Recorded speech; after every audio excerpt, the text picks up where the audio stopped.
MD Noman আপনি লিখেছেন, আমার কোম্পানি বর্ণাঢ্যদের উদ্দেশ্যে প্রত্যেকের একদিনের স্যালারি দান করেছে, আলহামদুলিল্লাহ, কিন্তু আমাদের অনেকের কাছে কোম্পানি আলাদাভাবে অনুমতি নেয়নি। এটা কি কোম্পানি উদ্বোধনের জন্য জায়েজ হয়েছে? খুবই গুরুত্বপূর্ণ একটি প্রশ্ন। অনেক কোম্পানি আসুন্নাহ ফাউন্ডেশনের কাছেও তাদের কর্মকর্তা কর্মচারীদের একদিনের স্যালারি জমা দিয়েছেন।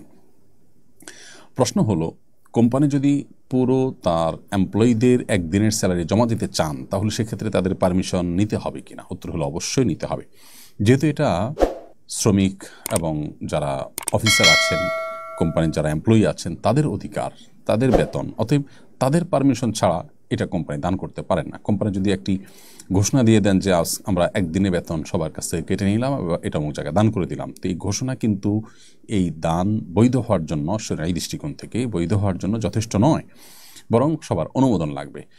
এরকম হতে পারে যে একটা জেনারেল ঘোষণা হলো যে এই ব্যাপারে কারো আপত্তি থাকলে বলতে পারেন, তাকে সম্পূর্ণভাবে তার পরিচয় গোপন রেখে, তার প্রাইভেসি ঠিক রেখে তাকে তার বেতনের টাকাটা দিয়ে দেওয়া হবে। হতে পারে আসুন্নাহ ফাউন্ডেশন বা অন্য কোনো দাতব্য প্রতিষ্ঠান, যে প্রতিষ্ঠানে ওই কোম্পানি তার এমপ্লয়ীদের একদিনের স্যালারি জমা দিবেন, সেই কোম্পানিতে কোনো একজন এমপ্লয়ি দিতে চাচ্ছেন না, তাহলে আপনি কোম্পানি জোর করে তার কাছ থেকে এটা নিতে পারেন না।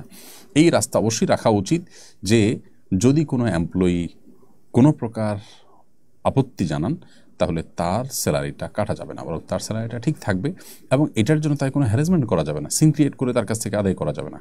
এই প্রাইভেসি বা এই স্বাধীনতা রেখে তারপরে যদি আপনি ডিক্লেয়ার দেন, এরপরে যদি আপনাকে কেউ অনাপত্তি না জানান এবং সবার কাছে বার্তা যায় এবং আপত্তি জানানোর জন্য যদি তার কোনো অসুবিধা না হয়, সেরকম স্বাধীনতা প্রকাশ করার সুযোগ থাকে, তার মানহানির কোনো সম্ভাবনা না থাকে, তাহলে আপনি এভাবে করতে পারেন।